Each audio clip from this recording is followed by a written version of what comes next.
திமுக கூட்டணியில் காங்கிரஸ் கட்சி 28 தொகுதிகளில் போட்டியிடும் நிலையில் ராகுல் காந்தி உள்பட காங்கிரஸ் தலைவர்கள் தமிழகத்தில் பரப்புரை மேற்கொள்ள இதுவரை நேரம் ஒதுக்கவில்லை என தகவல் வெளியாகியுள்ளது.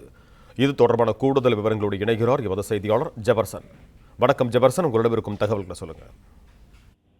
திமுக கூட்டணியில் பல்வேறு இழுபறிக்கு பின்னர் காங்கிரஸ் கட்சிக்கு 28 தொகுதிகள் ஒதுக்கப்பட்டிருந்தது. தொடர்ச்சியாக கூட்டணியில் முதலாவதாக தொகுதி பங்கீடு பேச்சுவார்த்தையை முடித்த காங்கிரஸ் கட்சி அதன் அடுத்த கட்டமாக எந்த தொகுதிகளில் போட்டியிடுவது என்பதிலேயும் குழப்பம் நீடித்தது. ஒரு வழியாக 28 தொகுதிகளிலையும் வேட்பாளர்களை அறிவித்து தற்போது பிரச்சாரங்கள் நடைபெற்று வருகிறது.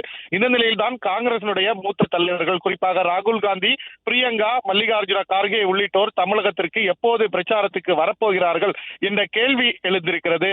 குறிப்பாக இதுவரைக்கும் எந்த தலைவர்களுமே நேரம் ஒதுக்காமல் மௌனம் காத்து வருவதாக சொல்லப்படுகிறது. குறிப்பாக ராகுல் காந்தி தமிழகத்தில் பிரச்சாரம் மேற்கொள்ள வேண்டும் என்று காங்கிரசார் தொடர்ச்சியாக விருப்பப்பட்டு வரக்கூடிய நிலையில அவருடைய நேரம் இன்னமும் உறுதி செய்யப்படவில்லை. குறிப்பாக நாடாளுமன்றம் நடைபெற்று வருவதால் அதை காரணம் காட்டி ராகுல் காந்தி தொடர்ச்சியாக நேரத்தை கொடுக்காமல் இருப்பதாகவும் சொல்லப்படுகிறது. இருப்பினும் தமிழக முதலமைச்சர் மு.க. ஸ்டாலினிடம் காங்கிரஸ் கட்சி சார்பில் நேரம் கேட்கப்பட்டிருக்கிறது.